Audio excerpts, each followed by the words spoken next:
இரண்டாம் வசனத்தை வாசிக்க கேட்கலாம். நான் உங்களை சிநேகித்தேன் என்று கர்த்தர் சொல்லுகிறார். நான் உங்களை சிநேகித்தேன் என்று நம்மை பார்த்து கர்த்தர் சொல்கிறார். அதற்கு நீங்கள் எங்களை எப்படி சிநேகித்தீர்கள் என்கிறீர்கள். கர்த்தர் சொல்லுகிறார், ஏசா யாக்கோப்பு சகோதரன் அல்லவோ, ஆகிலும் யாக்கோப்பை நான் சிநேகித்தேன். யாக்கோப்பை நான் சிநேகித்தேன். அன்பின் தெய்வமே, ஆண்டவரே, இந்த வேதத்திலிருந்து எங்களுக்கு கற்றுக் கொடுக்கப்படுகிற பாடங்களுக்காக இயேசுவே எனக்கு வேதத்திலிருந்து வெளிச்சத்தை காண்பித்தீர். எத்தனையோ முறை வேதத்தை வாசித்த வேளையிலே ஆனால் என் கண்களுக்கு கொடுக்கப்பட்ட இந்த வெளிச்சத்தை என் இருதயத்திலிருந்து அப்படியே பிள்ளைகளுக்கு பேசுவதற்கு கிருபைத்தார். என் இதயத்தில் பதிக்கப்பட்ட இந்த வார்த்தைகளை என் ஜனங்களுடைய இதயத்தில் பதிக்க நீ கிருபை செய். பேசுகிறது நீங்கள் அல்ல, உங்களிலிருந்து ஆவியானவரே பேசுகிறது சொல்லப்பட்டிருக்கிறது. அடியானுடைய நாவை அக்கினிமயமான நாவாய் மாற்றி மாம்சம் வெளிப்படக்கூடாது. யாருடைய இருதயத்திலேயோ மனவேதனைகள் வராதபடிக்கு ஆவியானவர் ஒவ்வொரு இருதயத்தையும் நீ பக்குவப்படுத்துவீராக. கர்த்தர் பேசுவீராக. வந்திருக்கிற மக்களுக்காக ஸ்தோத்திரம். வர முடியாத மக்களை நேரத்தோடு கொண்டு வந்து சத்தியத்தை கேட்க வைப்பீராக. இயேசுவின் நாமத்தில் பிதாவே. திரும்ப ஒரு விசை மல்கியா 1ஆம் அதிகாரம் 2ஆம் வசனத்தை வாசிக்க கேட்கலாம். நான் உங்களை சிநேகித்தேன் என்று கர்த்தர் சொல்லுகிறார். நான் உங்களை சிநேகித்தேன் என்று கர்த்தர் சொல்லுகிறார். அதற்கு நீங்கள் எங்களை எப்படி சிநேகித்தீர் என்கிறீர்கள்.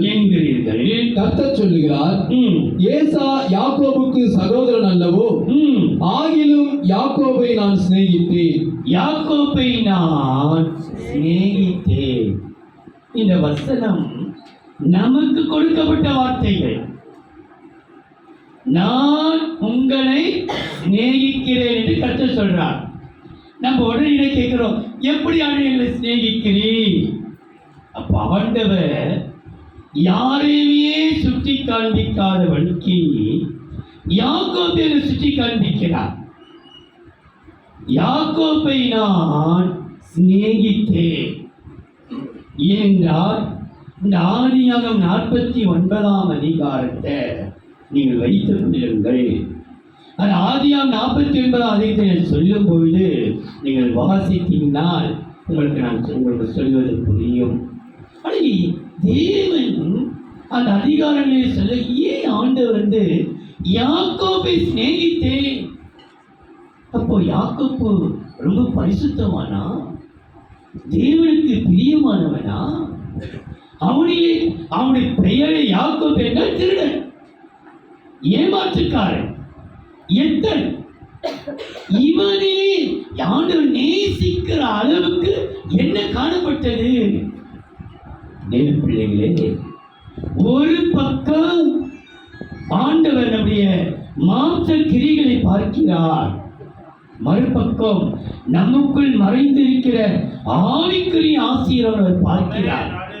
அதைதான் நான் முதலாவது உங்களுக்கு சொல்லப் போகிறேன், யாக்கோபுடைய மாம்ச கிரியைகள். ஆனால் அவனுக்குள் மறைந்திருந்த ஆவிக்குரிய காரியங்களையும் கர்த்தர் கண்டதினாலே தான் அவர் சொல்கிறார், நான் யாக்கோபை நான் சிநேகித்தேன்.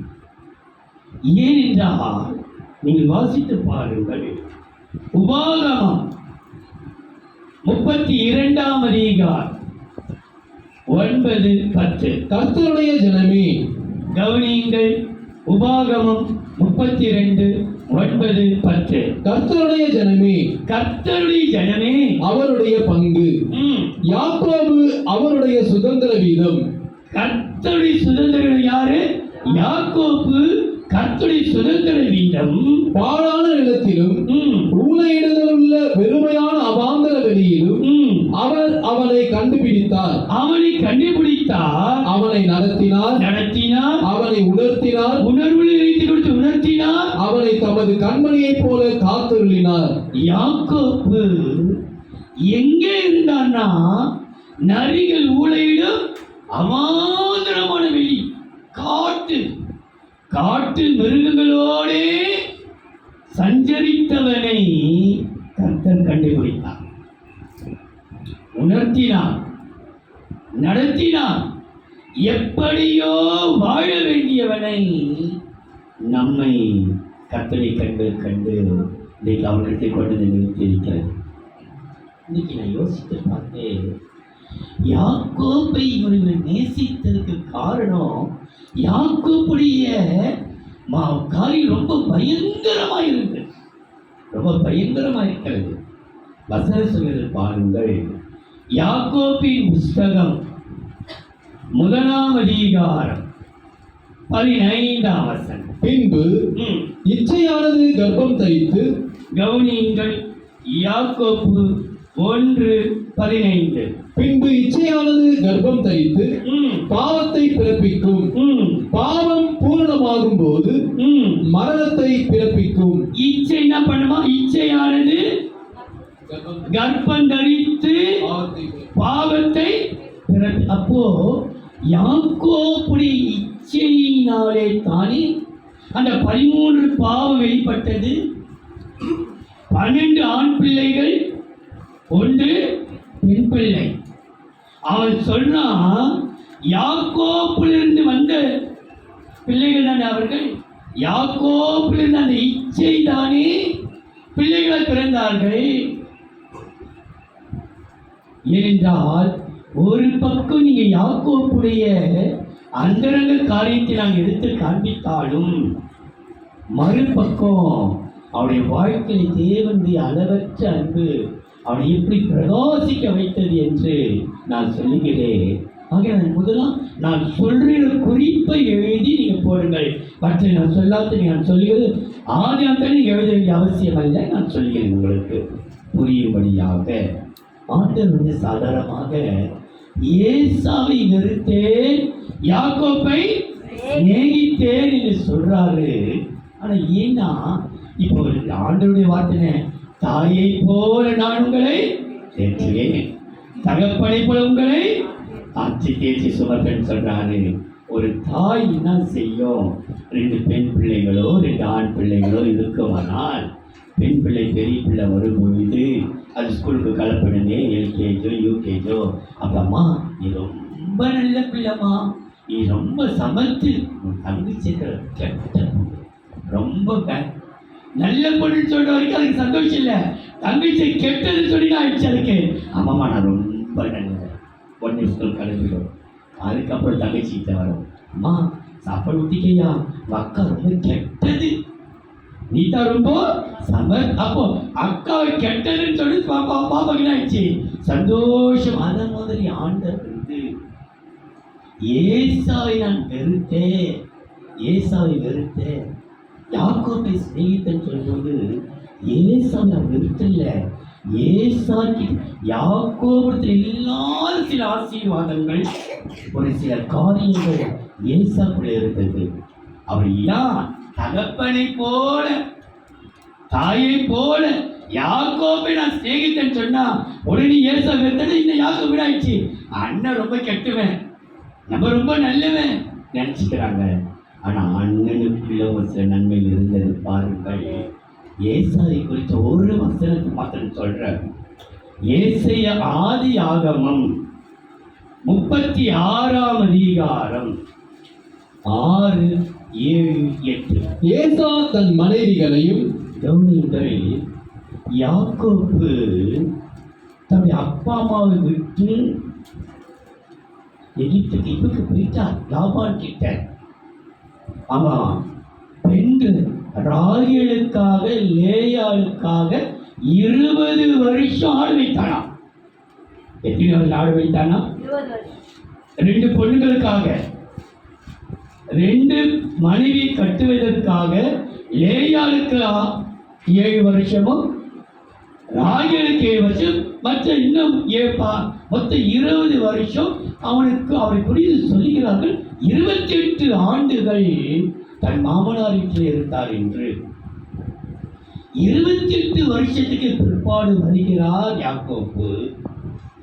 அப்பா அம்மா சம்பாதித்த தாத்தா சொத்து, அப்பா சொத்து, தன்னுடைய எல்லா சொத்தையும் யார் இப்போது அனுபவித்துக் கொண்டிருக்கிறதுனா ஈசாக்கோடு ஏசா ஆண்டு அனுபவித்து நல்ல அழகான வீடுகளை கட்டி எல்லா ஆசிரமா இருந்து கொண்டிருக்கிறான். இப்ப யாக்கோபு ஆண்டவர் போ, உன் கானான் தேசத்துக்கு புறப்பட்டு போ, உங்க அப்பா அம்மா கிட்ட. அவன் புறப்பட்டு வந்தான். வந்து வீடு வாசல் பங்களா கட்டி இருக்கிறானே. யாக்கோபு வந்த உடனே ஏசா, இத்தனை வருஷம் நான் அனுபவிச்சேன் எங்க அப்பா சொத்தெல்லாம், நீ வா, நீ வந்து இங்க இரு, நான் என்ன செய்யறேன், புறப்பட்டு போறேன். பாருங்க அந்த வசனத்தை வாசிப்பா.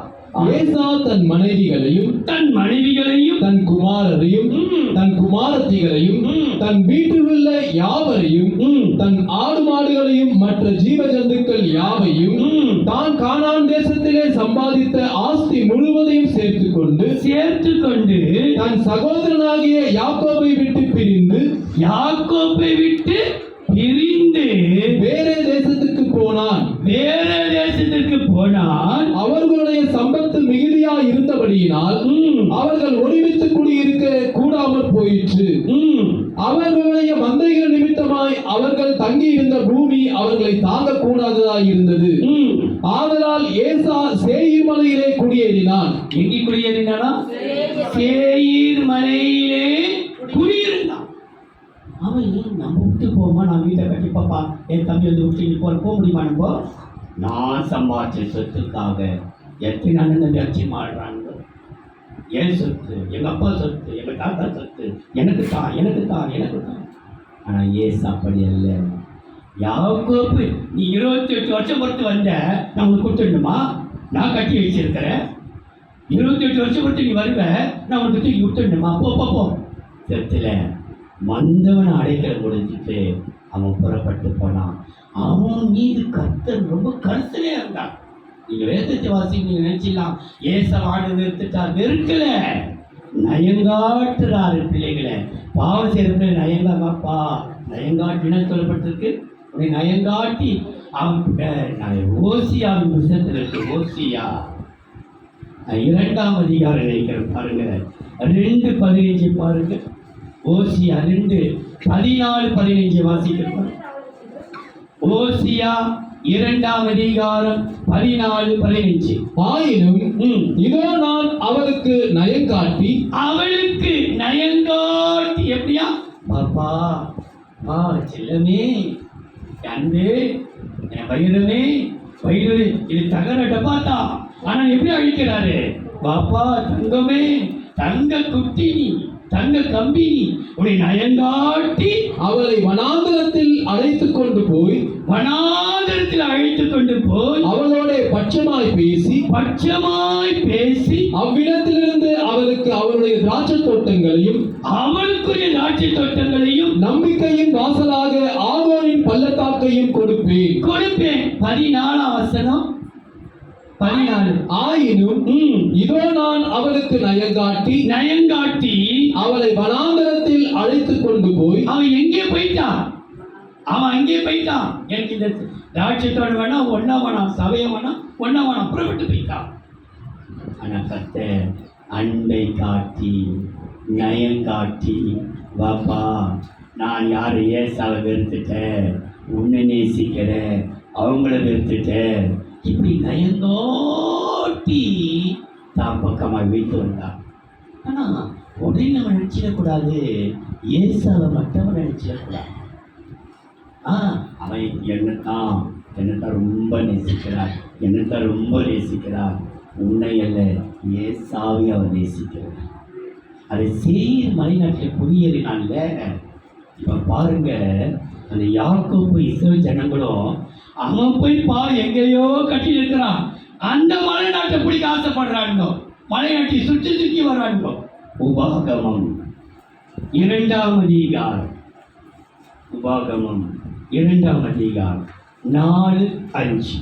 ஜனங்களுக்கு நீ கட்டளையிட வேண்டியது என்னவென்றால், சேயீரிலே குடியிருக்கிற ஏசாவின் புத்திரரான உங்கள் சகோதரன் எல்லையை கடந்து போகிறீர்கள். மன்னிக்கிறேன், அதுக்கு முந்தைய வசனத்தை வாசிப்பா. நீங்கள் இந்த மலை நாட்டை சுற்றித் திரிந்தது போதும்.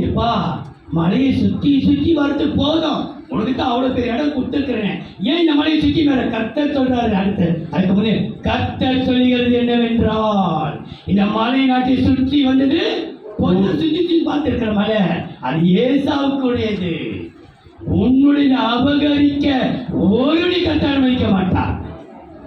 நீ மலையை சுற்றி சுற்றி வந்தது போதும், வடக்கே திரும்புங்கள். வடக்கே திரும்புங்கள்.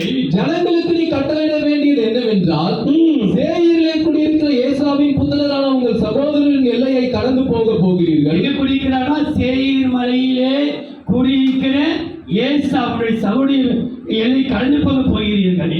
அவர்கள் உங்களுக்கு பயப்படுவார்கள். உங்களுக்கு என்ன செய்வார்கள்? அவர்கள் ஏசா ஜனங்களே செய்வார்களா? தம்பி வரா, தம்பி குடும்பம் வருது, தம்பி ஜனங்கள் வருகிறார்கள், உனக்கு மரியாதை நிமித்தமாக பயப்படுவார்கள். நீங்களோ மிகவும் எச்சரிக்கையாயிருங்கள். அவங்க பயப்படுறாங்க. அவனை ஏறி நடந்துடக்கூடாது, குனியினாட்டு ஏஞ்சி தலைவர் ஏறி நடந்துடக்கூடாது. இல்ல குடி கொட்டான் பிரதர், ரொம்ப குடிவு குட்டினேன் ஒருத்தர் பார்த்து இருக்கிறாரு, அவன் பயப்படுவார்கள். அவர்களோட போர் செய்ய வேண்டாம், போர் செய்ய வேண்டாம். அவர்கள் தேசத்திலே ஒரு அடி நிலமும் உங்களுக்கு கொடேன். என்ன கொடா? ஒரு அடி கூட நான் அவனுக்கு கொடுக்க மாட்டேன். ஜாக்கிரதையாக எச்சரிக்கையாக இருந்து யாக்கோபுக்கு இஸ்ரவேலுக்கு ஒரு பயத்தை உண்டாங்க. இன்னைக்கு எதற்கு சொல்றேன்னா, யாக்கோபை நேசிக்கிற கர்த்தருக்கு ஏசாவை சிநேகிக்க தெரியும். அவருக்கு ஏசா விட்டுவிட மாட்டான், யாக்கோபை விட்டுவிட மாட்டான். ஆனால் இந்த யாக்கோபுக்குள்ளே இருந்து வந்து தான் இந்த 13 காரியமும் 13 பிள்ளை யார்கிட்ட இருந்தது? யாக்கோபு. இந்த யாக்கோபுடைய இந்த பாவங்களை நான் சொல்றேன் பாருங்க. ஆனா அவன் பாவத்தை கர்த்தர் மன்னிச்சிட்டாரு. அவனுடைய நல்ல குணாதிசைகளை கண்டு அவனை ஆசீர்வதிக்க ஆரம்பித்து விட்டான். அதுதான் அவர் ஆபிரகாமின் தேவன், ஈசாக்கின் தேவன், யாக்கோபின் தேவன் சொல்லிட்டார். நம்முடைய தேவன் இந்த யாக்கோபுக்கு இந்த சின்ன சின்ன மாம்சக்கிளைகளை நம்மளுக்கு சொல்லிட்டு அவனுக்கு அந்த ஆசீர்வாதத்தை சொல்லுகிறேன். நீங்க பாருங்க, ஆதி ஆரம்பம் 49ஆம் அதிகாரத்தை நீங்க 1ஆம் வசனத்தையும் 4ஆம் வசனத்தையும் 7ஆம் வசனத்தையும் வாசி. யாக்கோபு தன் குமாரரை அழைத்து, நீங்கள் கூடி வாருங்கள், கடைசி நாட்களில் உங்களுக்கு நேரிடும் காரியங்களை அறிவிப்பேன். 4ஆவது வசனம், தண்ணீரை போல தளம்பினவனே, தண்ணீரை போல தளம்பினவனே, நீ மேன்மை அடைய மாட்டாய், நீ மேன்மை அடைய மாட்டாய். உன் தகப்பனுடைய மஞ்சத்தின் மேல் ஏறினாய். யாரை மதித்து ஏறினாயா? முறத்தரை இல்லாமல் யாக்கோப்புக்குள்ள இருந்த வந்துட்டானே இது. யாக்கோபு தான் இது போட்டான். யார் பெற்றெடுத்தது இது? யாக்கோபுடைய வித்து தானே பருவன்னு. அப்ப யாக்கோபுக்குள்ள என்ன இருந்தது? முறத்தரை இல்லாத ஒரு வாழ்க்கை. அத்தன் தெரியல, சித்தின்னு தெரியல, மாமின்னு தெரியல, ஆண்டின்னு தெரியல. எப்போ பேசுறேன் அந்த ஆண்டி ரொம்ப நல்லா, ஆண்டி மேலதான் அவன் பார்வை போகுது, அங்கிள் மேலதான் நம்ம பார்வை போகுது. மரத்தரையில்லாத தண்ணீரை போல தளம்பினவனே, நீ மேன்மையடைய மாட்டாய். உன் தகப்பனுடைய மஞ்சத்தின் மேல் ஏறினாய். அப்பாவுடைய மனைவி பாரு, சித்தி. அப்பாவுக்கு 4ஆம் தரம், அடுத்து 4ஆம் தரம் பண்ணு. அவன் சித்தி. சித்தி சில பேரு அம்மாவை விட சின்ன அம்மாவோட பெரிய வயசுல யோசிப்பாரா தெரியல. இது இப்படி இருக்குது, அப்படி இருக்குது, கண்ணு நடக்குது, உதவி நல்லா இருக்குது, மூக்கு நல்லா இருக்குது. மரத்தரை இல்லாத ஒரு வாழ்க்கை. என்ன வாலிப பிள்ளைங்க, அந்த அங்கிள் நல்லா இருக்கிற முடிதான் கொஞ்சம் நல்லா இல்லை, முடியும் தான் அவரையே கூட கட்டிப்பார். நம்ம அந்த சில வேலையிலே மரத்தரை இல்லாத ஒரு எண்ணங்கள். தண்ணீரை போல தழும்பினவனே, உன் தகப்பனுடைய மஞ்சத்தின் மேல் நீ ஏறினாயே. நீ அதை தீட்டுப்படுத்தினாய், நீ தீட்டுப்படுத்தினாய். என் படுக்கை மேல் ஏறினானே. எதுவரை ஏறினானா? மரத்தன் இல்லாத. இது எங்கிருந்து வந்தது என்றால் யாக்கோபு. யாக்கோபே, நீ மரத்தரில்லாத வாழ்க்கை வாழ்ந்திருக்கிற. ஆனா கர்த்தர் அதை பார்க்கல. உனக்குள் ஒரு விசேஷித்த காரியத்தை காண்கிறார். 7ஆம் வசனத்தை வாசிப்பா. உக்கிரமான உங்கள் கோபமும் கொடுமையான அவர்கள் மூர்க்கமும் சபிக்கப்பட கடவது. அப்போ அவனை நம்ம சொல்லிட்டா போதும், என்ன வருமா? கோபம், உக்கிரம், எரிச்சல், டென்ஷன். நீ பாருங்க, திருடனை ஒத்துக்க மாட்டான். என்ன பண்ணி திருடன்னு சொல்லிட்டாங்க, என்ன பண்ணி விபச்சாரி சொல்லிட்டாங்க சொல்ல அவங்க ஒத்துக்க மாட்டார். ஆனால் இங்கே போடப்பட்டிருக்கிறது, தண்ணீரை போல் தலைமையில் மேன்மையடை மாட்டேன்னு சொன்ன உடனேயோ ரூபனுக்கு என்ன வந்துடுச்சான்? அப்பாவுக்கு தெரிஞ்சிடுச்சு. ஐயோ என்ன செய்வாரோ, இனி நான் செத்துடணும், நான் சாவு போறேன். ஆனா ஒரு ஊழியக்காரர் இருக்கிறார், மோசேக்கு வெளிப்படுத்து. யாக்கோபு சாவரே சொல்றான்ட்டு அவர் சொல்றாரு, ரூபன் சாவாமல் பிழைப்பானாக. உபாகமம் 33ஆம் அதிகாரம் 5ஆம் வசனம் 6ஆம் வசனம். ரூபன் சாவாமல் பிழைப்பானாக. அப்பா, அவளுக்குள்ள ஒரு மரண பயம் வந்துடுச்சு, மரணத்தில் வந்துடுச்சு யாக்கோப்புக்குள்ள. நான் செத்துடணும் செத்தா ஒரு விதமான எண்ணங்கள். ஆனால் தேவ பிள்ளையே, இன்றைக்கு நம்ம சாவப்படுவதற்காக அல்ல, தேவன் நம்மை நேசிக்கிறார். கவனிங்கள், தேவன் எப்படி நேசிக்கிறார் என்று மாத்திரம் சொல்கிறேன். முதல் குறிப்பு எழுதி கொள்ளுங்கள். யாக்கோப்பை தேவன் ஏன் சிநேகித்தார்? யாக்கோப்பு குணசாலியான. ஆதியாகமம் 25ஆம் அதிகாரம் 27ஆம் வசனம். இந்த பிள்ளைகள் பெரியவர்களான போது. ஆதியாகமம் 25ஆம் அதிகாரம் 27ஆம் வசனம். இந்த பிள்ளைகள் பெரியவர்களான போது ஏசா வேட்டையில் வல்லவனும் வனசஞ்சாரியுமாய் இருந்தான். யாக்கோபு குணசாலியும் கூடாரவாசியுமாய் இருந்தான். யாக்கோபு யாரா? குணசாலி. கர்த்தர் பார்த்தா ஒரு பக்கம் அவனுடைய மாம்ச எண்ணங்களை கவனித்தாலும் அவனுடைய எண்ணங்களை கர்த்தர் பார்க்கிறான். அவன் குணசாலியும் கூடாரவாசி. அவன் குணசாலி நல்ல, அவன்கிட்ட சில நல்ல பல பேரிடத்திலே பல குணங்கள் காணப்பட்டாலும் சில பேருக்கு சில குணங்கள் அப்படியே கவரக்கூடிய குணசாலியான. வசனம் சொல்கிறது, ரூத்தின் புஸ்தகம் 3ஆம் அதிகாரம் 10-11. அதற்கு அவன், ரூத்தின் புஸ்தகம் 3ஆம் அதிகாரம் 10-11. அதற்கு அவன், மகளே, நீ கர்த்தரால் ஆசீர்வதிக்கப்படுவாயாக. நீ தரித்திரரும் ஐஸ்வர்யவான்களுமான வாலிபர்களின் பிறகே போகாததினால் உன் முந்தின நற்குணத்தை பார்க்கிலும் உன் பிந்தின நற்குணம் உத்தமமாயிருக்கிறது. இப்போதும் மகளே, நீ பயப்படாதே, உனக்கு வேண்டியபடி எல்லாம் செய்வேன். நீ குணசாலி என்பதை என் ஜனமாகிய ஊரார் எல்லாரும் அறிவார்கள். நீ குணசாலி என்பதை ஊரார் எல்லாரும் அறிவார்கள். ஒரு பக்கம் நம்ம பார்க்குற பாவத்தை தான் பார்த்து அவன் சரியில்லை, அவன் சரியில்லை, அப்படி இப்படி நம்ம சொல்கிறோம்.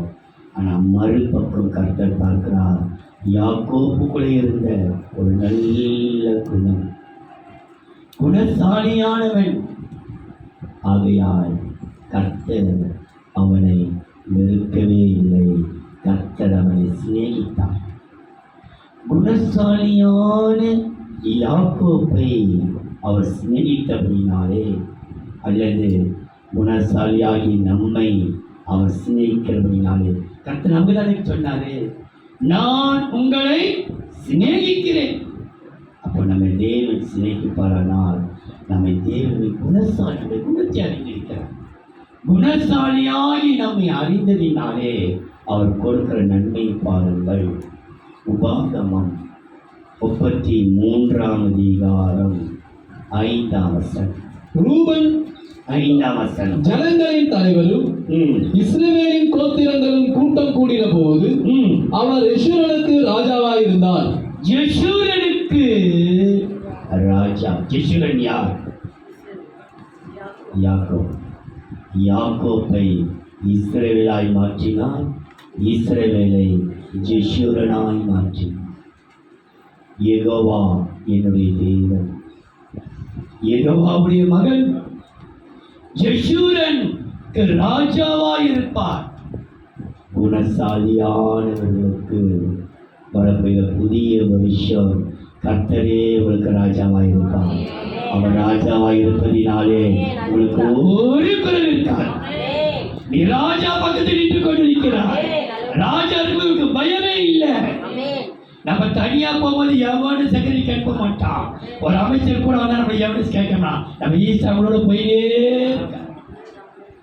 ஈஸ்வர் போல எங்க நீ எனக்கு கூட யாரும் இருக்கு. அத்த ராஜா நீ ராஜா வரா. யெஷூரனே, யாக்கோபே, நீ குணசாலி ஆகையால் அவனை வெறுக்கவே இல்லை, அவனை நேசிக்கிறேன். எதற்காக சிநேகித்தார்? அவன் குணசாலி.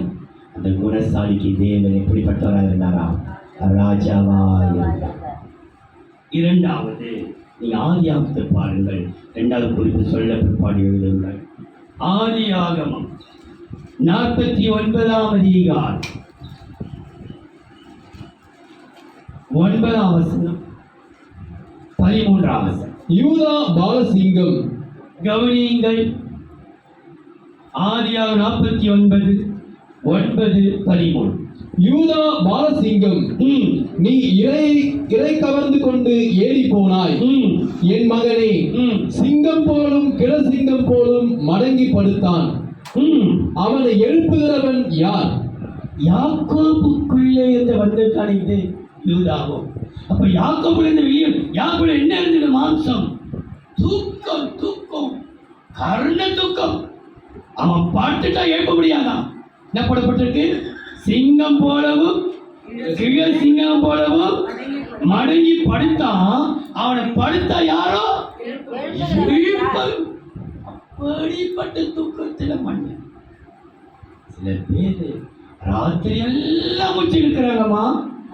காலையில 9 எழுதுக்கல, 10 எழுதுக்கல, 11 12 2 மணி எப்படிதான் இவங்களுக்கு தூக்கம் வருதோ? எப்படி தண்ணி உத்தரவுடைய இப்படிப்பட்ட தூக்க ஆவி அவனுக்குள்ள இருக்கு. ஆனா வசனம் சொல்கிறது, சோம்பேறியே, நீ எதுவரைக்கும் நீ தூக்கத்தை தேர்ந்தெடுக்காது. இந்த தூக்க மயக்கம் நமக்குள்ள இருக்கக்கூடாது. இப்படிப்பட்டவனை கர்த்தர் நேசித்தாரு. இந்த சோம்பேறி தூக்கம் படுத்தவன் நேசித்தார். அவனை தான் நேசித்தாரு. நீங்க வாசித்து பாருங்கள். நீதிமொழிகள் 6ஆம் அதிகாரம் 9, 10, 11. சோம்பேறியே, எப்படி ஆகிடுது? நான் சொல்ல. ஆம்பளைங்க சோம்பேறி, பொம்பளைங்க சோம்பேறிச்சிக்கும். அப்படிதான் அர்த்தம். ஆம்பளைங்க சோம்பேறி, பொம்பளைங்க சோம்பேறிச்சிக்கும்.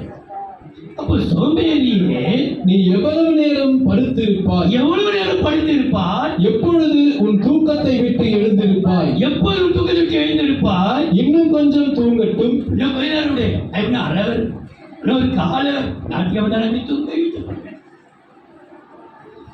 இன்னும் கொஞ்சம் தூங்கட்டும், இன்னும் கொஞ்சம் கைமொழி கொண்டு நித்திரை செய்ய என்பாயோ?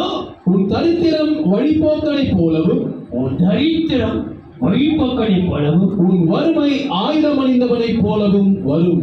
தூக்கத்தை விரும்பினா தரித்திரம். இன்னைக்கு 24ஆம் தேதி நீதிமொழியை வாசித்தவருக்கு தெரியும்.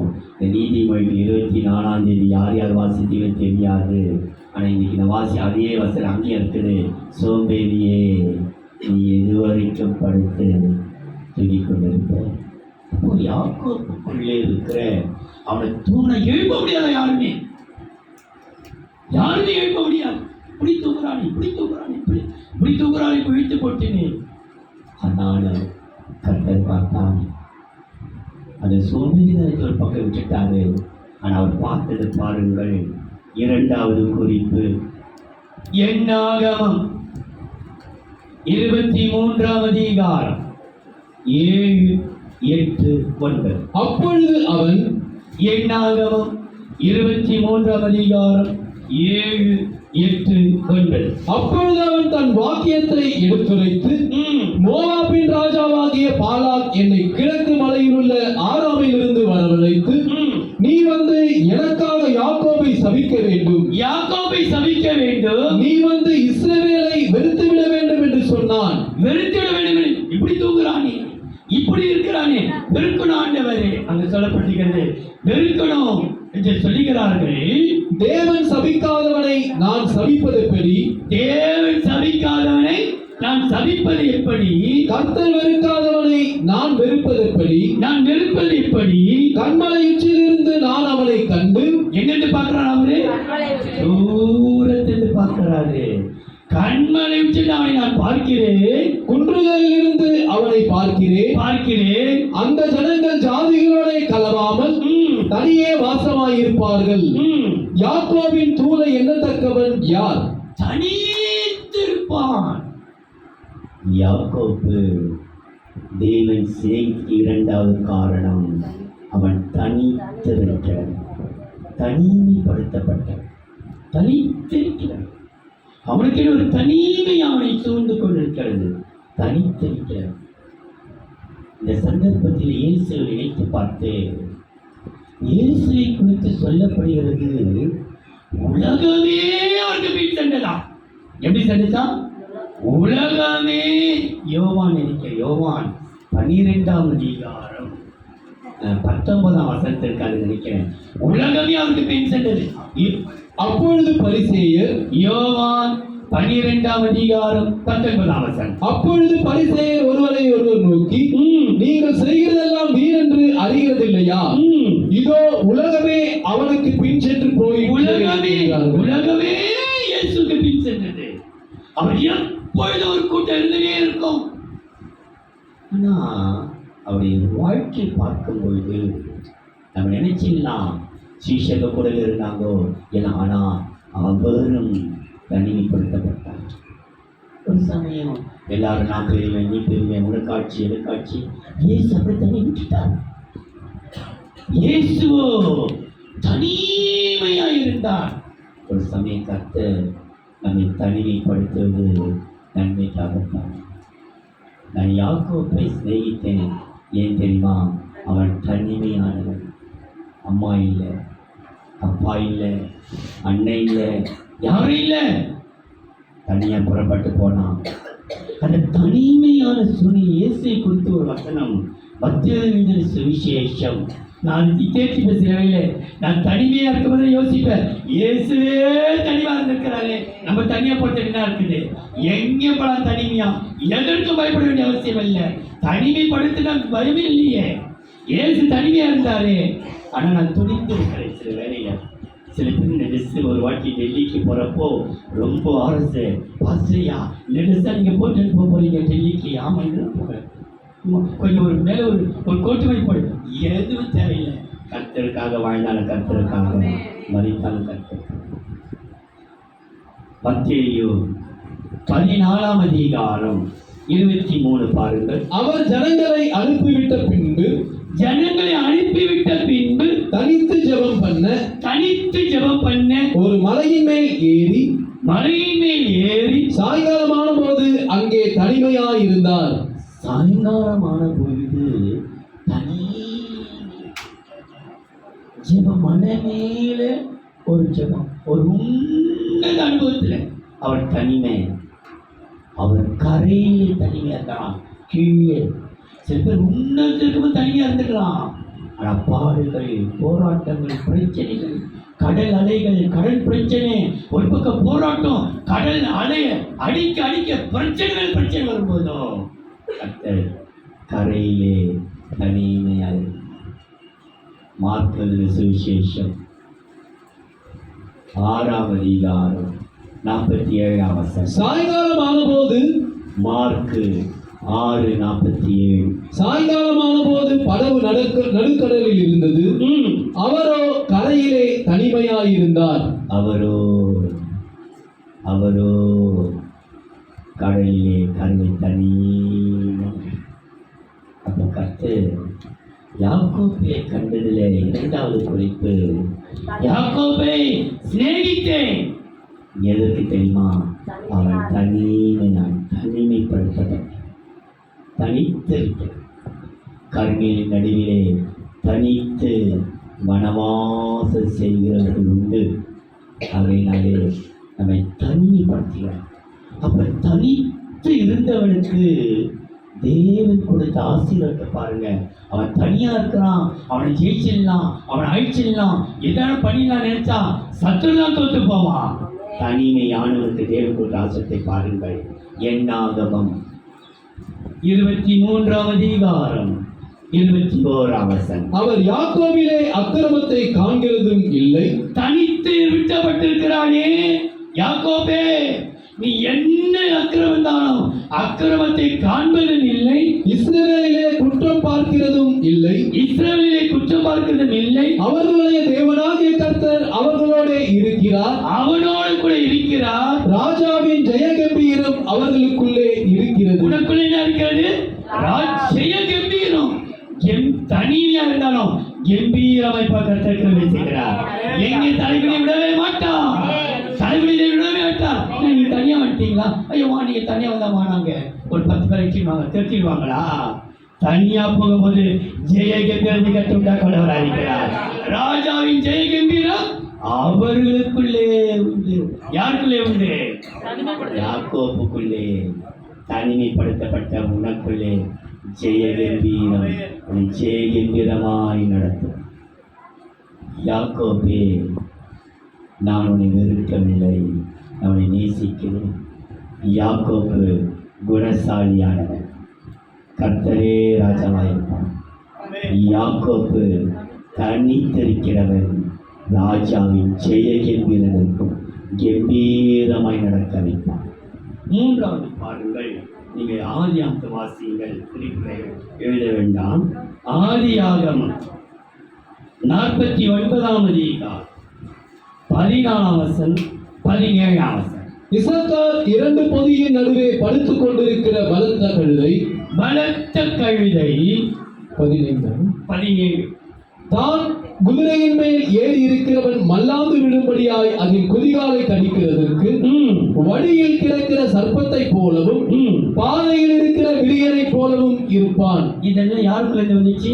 யாரு வித்து? இதெல்லாம் யாக்கோபுக்குள்ள இருந்தது. பலத்த கழுதை. நீங்க பார்த்த கழுதை முன்னப்போனா கடிக்கும், பின்னாடி போனா எட்டி ஒதிக்கும், சைடில் போனா எட்டி ஒதிக்கும்.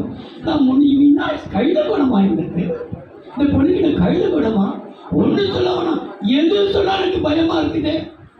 முன்ன போனா கடிக்குது, பின்னாடி போனா இது எங்க இருந்து வந்துச்சு? யாக்கோபுக்குள்ள இருந்தான கழுதை. அங்க போடப்பட்டிருக்கிறது காலை வாரி விட்டுருவாங்க. சில வேலையே அதிகமா நம்பி இருப்போம். குதிகால் என்ன செய்யுமா அப்படியே நம்பி போலாம், கவுத்து வேணா கடிக்க வச்சுக்கோ. சரி, முன்ன கூட தான் கடிக்குது, பின்னதான் இட்டு மேலே இருக்க ஏறுனா தப்பு தள்ளி விட்டுடும். தான் இதெல்லாம் எங்கிருந்து வந்துச்சுன்னா யாக்கோபோட வந்த சுபாவங்கள் தானே. நம்பி வாழ்க்கையில் தான் இருக்க கழுதுகள் தானே. முன்ன ஏதாவது சொன்னால் நம்ம வச்சு தான் சட்டம். வாயை திறந்தால் கடிக்கிறாங்களோ, பின்னாடி பண்ண எச்சரிக்கிறாங்களோ, மேலே இருக்கிறதா மண்ணா எப்படி தரா மண்ணா கட்சி போகாம தள்ளிடுறாங்களே. ஆனால் இதெல்லாம் யாக்கோபுக்குள் இருந்தாலும் கர்த்தர் ஒன்றை பார்த்தால் பாருங்கள். ஏசாயாவின் புஸ்தகம் 3வது குறிப்பு 9ஆம் அதிகாரம் 8ஆம் வசனம். யூதாவுக்குள் புகுந்து. ஏசாயா 9ஆம் அதிகாரம் 8ஆம் வசனம். யூதாவுக்குள் புகுந்து பிரவாகித்து கடந்து கழுத்து மட்டும் வரும் என்றார். இம்மானுவேலே, அவன் செட்டைகளின் விரிவு உமது தேசத்தின் விசாலத்தை மூடும். ஏசாயா 9:8, யாக்கோபு 9:8. ஆண்டவர் யாக்கோபுக்கு ஒரு வார்த்தையை அனுப்பினார். யாக்கோப் ஆண்டவர் யாக்கோப்புக்கு ஒரு வார்த்தை அனுப்பினார், அது இஸ்ரவேலின் மேல் இறங்கிற்று. இஸ்ரவேல் யாக்கோப்பு வார்த்தையை பெற்றவன், தேவ வார்த்தையை பெற்றவன். தேவனுடைய வார்த்தை யாருக்கு வந்தது? யாக்கோப்பு. சில வேளை இஸ்லாமாங்க கர்த்தர் உனக்கு என்னோட தான் கர்த்தர் பேசினார், எனக்காக தான் வந்து சில பேர் குறிப்பா சொல்லுவாங்க, உனக்கு தான் வந்து சில வார்த்தை பார்த்தியா, உனக்காக தான் கர்த்தர் வர வைக்கிறாரு. எல்லாருக்கும் நான் கர்த்தருடைய வார்த்தை. யாக்கோப்புக்கு தேவன் ஒரு வார்த்தையை எப்பதெல்லாம் இவனுக்கா பேசுறாங்க, இவனுக்கா பேசுறாரு கர்த்தர், இவன்கிட்டயா ஆண்டு தீர்க்க தரிசனமா பேசுறாரு, இவன்கிட்டயா?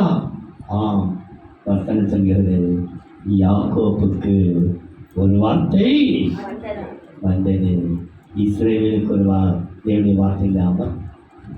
அப்போ தேவ வார்த்தையை பெற்ற அவன் குணசாலியானவன், அவன் தனித்திருக்கிறவன், அவன் தேவ வார்த்தையை பெற்ற. சில தேவ பிள்ளைகளே, சில பேர் கர்த்தையோ என்னோட பேசி ஆவலோ, கர்த்தர் என்ன பேசுவாரோ, என்ன பேசுவாரோ, என்ன பேசுவாரோ, வார்த்தையை வரலையே, வார்த்தை. எத்தனை பேர், ஒருத்தர் 2 பேர் இல்லம்மா, ஒரு வார தீர்க்க தரிசன வார்த்தை வரலன்னா பார்த்தையா, இன்னைக்கு வார்த்தையே வரலையே, இன்னைக்கு வார்த்தையே வரலையே, எத்தனை பேர். அப்ப அவனை வார்த்தை எதிர்பார்த்து வராங்க. வருகிறவனை கத்தை வைக்கப்பட்ட வழிவிடவே மாட்டார், வார்த்தை கொடுத்து அனுப்புவான். யாக்கோபு தானே, ஆனா கத்த வார்த்தை வரும். யாக்கோபு இங்கிருந்து வந்து வார்த்தை தேவன். ஏன்னா அதுக்கு முந்தின அவசரம் தான் சொல்லப்பட்டிருக்கிறது, நமக்கு ஒரு பாலகன், நமக்கு ஒரு குமாரன், அவர் அதிசயமானவர், வல்லமையுள்ளவர், நித்திய பிதா, சமான் எல்லாம் வரட்டும். எல்லாருக்கும் வந்தாலும் யாக்கோபுக்கு என்று ஒரு வார்த்தை கர்த்தர். அவன் தேவ வார்த்தை பெற்றவன். தேவ வார்த்தை பெற்றவனுக்கு வருகிற வார்த்தையை பாருங்கள். ஏசாயா 29ஆம் அதிகாரம் 22ஆம் வசனம். ஆகையால் ஏசாயா 29:22. ஆகையால் ஆபிரகாமை மீட்டுக் கொண்ட கர்த்தர் யாக்கோபின் வம்சத்தை குறித்து இனி யாக்கோபு வெட்கப்படுவதில்லை, இனி யாக்கோபு வெட்கப்படவே மாட்டார். நான் உங்களை சிநேகித்தேன், காரணம் வார்த்தை பெற்ற நாம் எந்த விதத்திலையும் வெட்கப்பட்டு போவதே இல்லை. வெட்கப்படப்படும். இந்த வெட்கப்பட்டு போகாதிருக்கிற நமக்கு கர்த்தர் ஒரு நாசத்தை பாருங்கள். ஏசாயா 27ஆம் அதிகாரம் 6ஆம் வசனம். யாக்கோபு வேர் பற்றி, கவனிங்கள், ஏசாயா 27:6. யாக்கோபு வேர் பற்றி இஸ்ரவேல் பூத்து காய்த்து உலகத்தை பல நாள் நிரப்பும் நாட்கள் வரும். யாக்கோபு பூ பூத்து காய் காய்த்து பல நாள் நிறைந்திருக்கிறார். அப்போ தேவ வார்த்தை பெற்றவர்களுக்கு நிறைவான பலன், பூத்துக் கொள்கிற அளவுக்கு நிறைவான பலனை கொடுத்துள்ளார். யாக்கோபை நான் வெறுக்கவில்லை. ஏன்?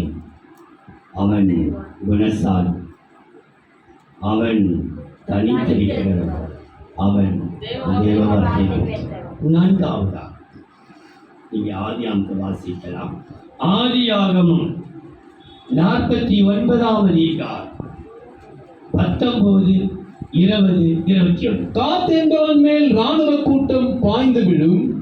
காத் என்பவன் மேல் காத் பின்மாற்றக்காரன், காத் பின்மாற்றம். காத் என்பவன் மேல் ராணுவ கூட்டம் பாய்ந்து விழும், அவனோ முடிவிலே அதின்மேல் பாய்ந்து விழுவான். நப்தலி விடுதலை பெற்ற பெண்மான், நப்தலி விடுதலை பெற்ற பெண்மான் இன்பமான வசனங்களை வசனிப்பான். ஏதோக பேசுவாங்க பார்த்தீங்களா, ரொம்ப ஐயோ சொல்லிட்டு வயிற்றுல பிள்ளையை அறியிடம் வளர்த்த அவ்வளோ பாப்பா பாப்பா தேனும்னா இன்பமான வார்த்தைகள் அப்படி பேசி பேசி கழுத்தாத்துவாங்க. பார்த்துருக்கீங்களா? இன்பமா வசனிக்கணுமே. அடுத்த வசனம் 21. 21. 21. யோசேப்பு கழித்ததும் சரி. இல்ல அது வந்து 20 ஆசேருடைய ஆகாரம் கொழுமையாயிருக்கும். ஆசேருடைய ஆகாரம் ரொம்ப கொழுமையானவனா இருக்கும்.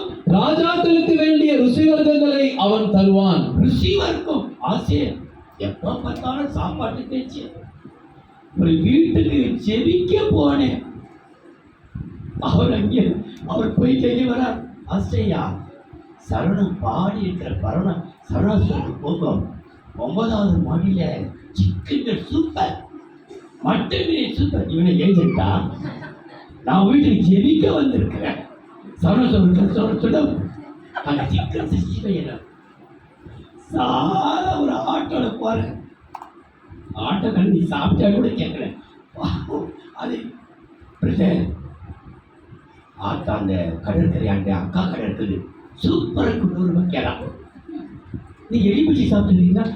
ஏப்பா அக்காக்கு நீ ஏஜென்ட்டா? நான் அவனை சாப்பிட்டேன்னா நான் கேட்டேன்னா? நான் கேட்கல. அவங்க புத்தி சாப்பாட்டு புத்தி தான். அவங்க சாப்பிட்டு ஊரெல்லாம் சொல்லுவாங்க போ போ. அப்ப ஆசேருடைய குணம் என்னன்னா எப்பவுமே சாப்பாட்டு. இந்த ஹோட்டல் நல்லா இருக்கும், அந்த ஹோட்டல் நல்லா இருக்கும், காவ கடையில் நல்லா இருக்கும், அத்தை கடையில் அத்தோ முத்தோ தொட்டோ இன்னும் இவன் யோசனை எல்லாம் என்னது? யாரு? ஆசேருக்கு இதுதான். இவனு கூட தான் இருந்துச்சு. யாக்கோ போனேன், எங்கப்பா போனேன், அங்க போனேன், நல்லாச்சு சப்பாத்தி சூப்பரா. இங்க போனேன், இட்லி மெதுவா இருந்துச்சு, எல்லாத்தையும் போய் இவன் தான் இருக்கு மெதுவா தான். தோசை ரொம்ப சூப்பர், கறி வச்சாங்க பாருப்பா, சின்ன கறி அவ்வளவு சூப்பர். எப்போ வந்து இந்த பேசிதான் அவனுக்கு வேற வார்த்தையே வராதா? ஏன்னா அவனுக்குள்ள இருக்கிற மாம்ச சுபாவம். பிள்ளைகளே, யாக்கோப்பு கனித்தர் காட்சி சொல்லிட்டான். அவன் உயிர் வந்து உறுதியான். அவன் எல்லாரையும் குத்தி கிழிச்சிட்டான். அண்ணன் தம்பிகளை பத்தி சொல்லி சொல்லி யோசிப்பிட்டு நல்லவனா வாழ்ந்து அவன் தான். யோசிப்பு போய் செல்வாள் மிருகால் படி அட்டலாசில போய் சொல்லுவான். அவன் பிள்ளை போய் அப்பா இப்படி செய்யறாங்க, இப்படி ஒன்றிய செய்யறான். இவன் செல்ல பிள்ளை மாதிரி என்ன ஆயிடுச்சு, பட்டாட நல்ல ராஜரிக கூடதான். ஆனா கத்த இந்த மாம்ச சுபாவத்தை எல்லாம் கத்த மாற்றினான்.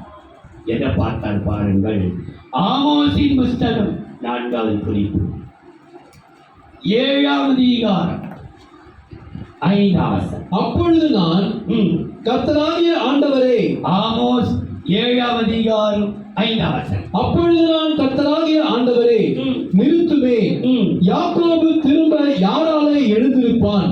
யாக்கோபு திரும்ப யாராலே எழுந்திருப்பான்? அவன் சிரித்து போனான் என்றேன். அவன் சிரித்து போனான் அல்லது சிறுமைப்பட்டவன் அல்லது கீழ்படுகிறவன். சிரித்து போனான், அவன் கீழ்படிப்பான். அவன் கீழ்படுகிறவன். ஏன் அவனை கீழ்படிந்து சொல்றான் பாருங்கள். ஆதியாகமம் 27வது அதிகாரம், சுருக்கம் நேர வசனத்தை சொல்லிக் கொண்டு போகிறேன். 13, 14. ஆதியாகமம் 27வது அதிகாரம் 13, 14. அதற்கு அவன் தாய், என் மகனே, என் மகனே, உன்மேல் வரும் சாபம் என்மேல் வரட்டும், என்மேல் வரட்டும். என் சொல்லை மாத்திரம் கேட்டு நீ போய் அவைகளை என்னிடத்தில் கொண்டு வா என்றால், அவன் போய் அவைகளை பிடித்து தன் தாயிடத்தில் கொண்டு வந்தான். கவனிங்கள், ஒரு பிரச்சனை, ஒரு சாபம் நடக்க போகுது. யாக்கோப்பு ஏசாவன் நடிக்க போறான். அப்பா கண்ணு தெரியும், அப்பா கண்டுபிடிச்சிட்டானா ஒரு பெரிய சாபம் வரும். ஆனா அம்மா சொல்லுது, அந்த சாபம் என் பேச்சு நீ பண்ண. எத்தனை வயசு பையன்? 12 வயசு பையனா? 30, 35 வயசு பையன்மா. கல்யாணம் அடுத்த 28ஆம் அதிகாரம் 1ஆம் வசனம் 2ஆம் வசனம் யாக்கோப்பு இடத்துல சொல்றாரு, ஈசாக்கு நீ போய் லாபான்ல போய் பொண்ணு எடுத்துக்கப்பா. கல்யாண வயசு, அந்த வயசுலயும் அம்மா பிச்சு என்ன செய்யறானா? இன்னைக்கு 12 வயசு பையன் கீழ்படிய மாட்டேங்கிறான். ஓப்பா பார்த்துக்கலாம், அப்புறம் பார்த்துக்கலாம்ப்பா. அப்பா ஞான சரி இல்லை போட்டோம். 21 வயசு ஆகட்டும், 18 வயசு ஆகட்டும். 18 வயசு நம்ம இருக்கணுமே, சபை இருக்கணுமே. நீங்க சில பேர் அசால்ட்டா பேசுறாங்க சில பிள்ளைகள் எல்லாம். பார்த்துக்கலாம், அப்படி பார்த்துக்கலாமா, இது செய்திடலாமா. ஆனா கல்யாணம் ஆகிற பையன் தாய் பேச்சு அத்தனைக்கு சாபம் நடக்க போகுது, சாபம் வந்துடும். கையை தொட்டு பார்த்தா பேச்சை கண்டுபிடிச்ச ஈஸை கண்டுபிடிச்சிடலாமே. ஆனா அவன் கீழ்படிக்கணும். வசனம் சொல்லி பாருங்கள், ஆதியாகமம் 28ஆம் அதிகாரம் 7ஆம் வசனத்தை வாசிங்க. யாக்கோபு தன் தகப்பனுக்கும் கீழ்ப்படிந்து பதான் அரணுக்கு புறப்பட்டு மாமா வீட்டுக்கு போறான் கல்யாணம் பண்ண. அப்ப அந்த வயசிலே அவன் கீழ்ப்படிக்கிறான். யாக்கோபு யார் என்றால் கீழ்ப்படிக்கிறான். ஆகையினாலே 31ஆம் தேதி உங்கள் அம்மாவோ அப்பாவோ உங்கள் பிள்ளைகளுக்கு சொல்லும்போது ஞானஸ்தானம் எடுத்துக்கப்பானா எடுத்துக்கொள்ளுங்க. அது உங்களுக்கு ஆசிரியர் இருக்கும், உயர்த்துவான். நாளை கிடைக்க வேண்டாம், நாளை கிடைக்க வேண்டாம். அடுத்த ஞாயிற்றுக்கிழமை ஆராதனை முடிஞ்சோடனே ஞானஸ்தானம் கொடுக்க போகிறோம். யார் யார் மூழ்கி ஞானஸ்தானம் எடுக்காமல் இருக்கிறீர்களோ மூழ்கி ஞானத்தை எடுக்க வேண்டிய அவசியம். நீங்க பார்க்கிறீங்க எங்க பார்த்தாலும் எனக்கு இவ்வளவு குறை இருக்குது, எடுக்கலாமா, குறையாதான் சுற்றி காண்பிக்கிறேன். யாக்கிட்ட 1000 குறை இருந்தது, கர்த்தர் அவன் குறையை பார்க்கவே இல்லை. அவனை கர்த்தர் பிரகாசிக்க வைத்து விட்டார், அவனை மேன்மையாக்கி வைத்து விட்டார். நான் யாருடைய தேவன்? யாக்கோபின் தேவன். அப்பாவையினாலே வர 31ஆம் தேதி ஞானஸ்தானம் எடுக்காத விசுவாச பிள்ளைகளை கண்டிப்பாக எடுக்கணும். இனி நீங்கள் நாட்களை கடக்கக்கூடாது. அப்போ தேவன் கீழ்ப்படிந்தவனுக்கு கொடுக்கிற ஆசீர்வாதத்தை பாருங்கள். உபாகமம் 33ஆம் அதிகாரம் 10-11. அவர்கள் யாக்கோபுக்கு உம்முடைய நியாயங்களையும் இஸ்ரவேலுக்கு உம்முடைய பிரமாணத்தையும் போதித்து உமது சன்னிதானத்திலே தூபவர்க்கத்தையும் உமது பலிபீடத்தின் மேல் சர்வாங்க தகனபலியும் இடுவார்கள். கர்த்தாவே, அவன் சம்பத்தை ஆசீர்வதித்து அவன் கையின் கிரியையின் மேல் பிரியமாயிரும். உன்னுடைய கையின் கிரி சேர்த்து எல்லாரும் கட்டளை செல்லலாம், பிரியமா இருக்கிறார். நம்ம யோசிப்போம், இனி ஜபம் பண்ணதெல்லாம் கர்த்தர் பிரியமா இருப்பாரா? இவன் பண்ணதெல்லாம் கர்த்தர் பிரியமா இருப்பாரா? அவன் கையின் பிரயாசத்தின் மேல் கர்த்தர் என்ன செய்வாரா? அவர் ஆசிரியர் ஒரு பக்கம், அவர் ஆசிரியக்கிறார். அவன் செய்கிற ஒவ்வொன்றும் எப்படி இருக்கிறான்? இவ்வளவு கோபக்காரன், இவ்வளவு டென்ஷன்காரன், இவன் கர்த்தர் பிரியமா இருப்பாரா? நான் சொல்கிறேன், நிச்சயமாகவே கர்த்தர் அவன் மேல் பிரியமாய். கடைசியா ஆதியாகமம் 34ஆம் அதிகாரம் 1-3 நமக்கு தெரியும். தீனாள் புறப்பட்டு போகிறாள், கரைப்பட்டு போகிறாள். அதுக்கு காரணம் மயக்கிட்டான். அவன் இன்பமான வசனங்களை 5ஆம் வசனத்தை வாசி. தன் குமாரத்தியாகிய தீனாளை அவன் தீட்டுப்படுத்தினதை யாக்கோபு கேள்விப்பட்ட போது அவன் குமாரர் அவனுடைய மந்தையினிடத்தில் வெளியே இருந்தார்கள். அவர்கள் வருமளவும் யாக்கோபு பேசாதிருந்தான். 3ஆம் வசனம் சொல்லிட்டு அவனுடைய சீகேம் எனப்பட்டவன் இன்பமாய் அவனோடு பேசி உங்களை மயக்கிற சுபாவம். மயங்கிடாதீங்க, அந்த மயக்கம். நீங்கள் ரொம்ப நல்லா இருக்கிறீங்க, உங்கள் முடி நல்லா இருக்குது, உங்கள் கண்ணு நல்லா இருக்குது, உங்கள் உதடு நல்லா இருக்குது, உங்கள் விரல் நல்லா இருக்குது. மயங்கிடாதீங்க. 3ஆம் வசனத்தை வாசித்திருப்பான். அவனுடைய மனம் யாக்கோபின் குமாரத்தியாகிய தீனாள் மேல் பற்றுதலாய் இருந்தது. அவன் அந்த பெண்ணை நேசித்து அந்த பெண்ணின் மனதுக்கு இன்பமாய் ரொம்ப உன் மனதை அப்படி மயக்கி, அவன் பார்க்கிற பார்வைய மனதை அப்படி மயங்கிடாதே, எதையும் கண்டு மயங்கிடாதே. நீ வரும்போதே பார்க்கிறான், நீ வரும்போதே போராடலாம். நம்ம அது சொல்லக்கூடாது. பேர ஒரு கண்டுபிடிச்சி பார்ப்போம், ஊரை கெடுப்போம். அவரு தான் சொல்றேன். ஒரு அம்மா வேற உங்களாம் தெரியும் இல்லையா உங்க பிடிச்ச கூட ஒன்று வச்சுக்கோங்க வேலைக்கு பட்டது அப்பா வந்துட்டு சார் ஐயா உனத்தான் எனக்கு ஒரு சிக்கன் பிரியாணி வாங்கிக்கோ பையனுக்கு ஒரு சிக்கன் பிரியாணி வா என் பையன் அவன் அப்பனை கூட அப்பா சொல்லாது உனக்கு அப்பா சொல்ல எப்படி வாங்கிக்கிறாப்பா என் பையன் அவனுடைய அப்பா என்ன சொல்லாதான் அப்பான்னு சொல்லாது உனதான் கேட்குது நம்ம அப்பா இல்லை நம்ம அப்பா உனதான் கேட்குது இவர் மயங்கி போய் அடுப்பு பிரியாணி கொடுத்துருவேன் ஆனால் இந்த மயக்கம் எல்லாம் உன் வருமானத்தையே ஊதி விட்டுறாராங்க மயங்கிடாதே ஆஃபீஸில் இருக்கோ உன் வீட்டு தெருவில் இருக்கோ அது தேடி வரும் மனதுக்கு மயக்க இன்பம் இது எங்கிருந்து வந்துச்சுன்னா யாக்கோபுக்குள்ள இருந்துச்சு கத்தரை பார்க்கல எதை பார்த்தாலும் பாருங்கள் யோவான் எழுதின சுவிசேஷம் 4ஆம் அதிகாரம் 5, 6, 12 யாக்கோபு தன் குமாரனாகிய யோசேப்புக்கு கொடுத்த நிலத்துக்கு அருகே இருந்த சமாரியாவில் உள்ள சீகோர் என்னும் பட்டண செலப்பட்ட ஊருக்கு வந்தார். அங்கே யாக்கோபுடைய கிணறு இருந்தது. இயேசு பிரயாணத்தினால் இளைப்படைத்தவராய் அந்த கிணற்றின் அருகே உட்கார்ந்தார். யாக்கோபுடைய கிணற்றிலே நினைவு கூறப்படுகிறவன் அல்லது நினைவாயிருக்கிறவன் உன்னை யாரும் மறக்க முடியாது. பழைய ஏற்பாட்டில் போயிட்டு புதிய ஏற்பாட்டில் கத்தை நினைத்தருகிறார். யார?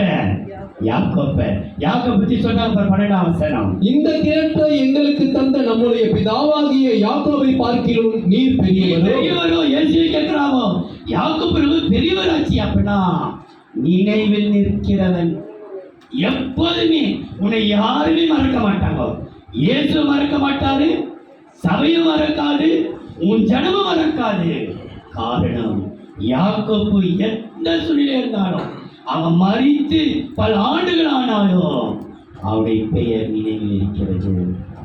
அவன் நினைவு கூறப்பட்டான். நினைவு கூறப்பட்டவனுக்கு கர்த்தர் செய்த நன்மை பாருங்கள். சுருக்கமாக சொல்லி முடித்து விடுகிறேன். சங்கீதம் 40ஆம் சங்கீதம் 17ஆம் வசனம்.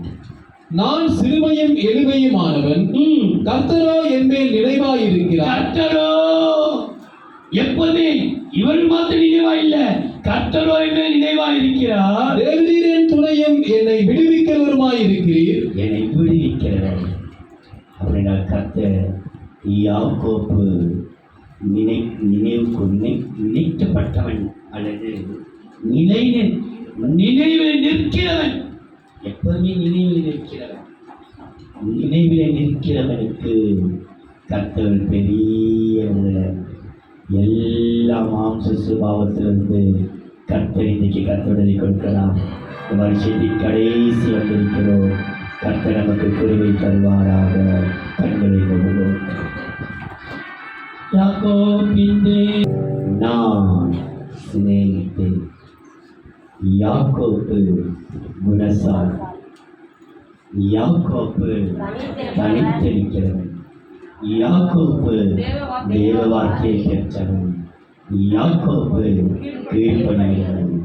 யாக்கோபு நினைவில் நிற்கிறவன். அவனுடைய ஜெப வாழ்க்கையெல்லாம் சொன்னால் எவ்வளோ சொன்னான். அவன் போராடி மேற்கொண்டான். அன்பின் தெய்வமே, நன்றியோடு நான் சேர்த்திருக்கிறேன். ஆண்டவரை 4வது வாரம் வாலிபர் கூட்டம் இருக்கிறது. ஆகிய கர்த்தர் அவர் அவனுக்கு கொடுக்க ஆசீர்வாதத்தை கர்த்தர் கொடுத்து ஆசீர்வதிப்பீராக.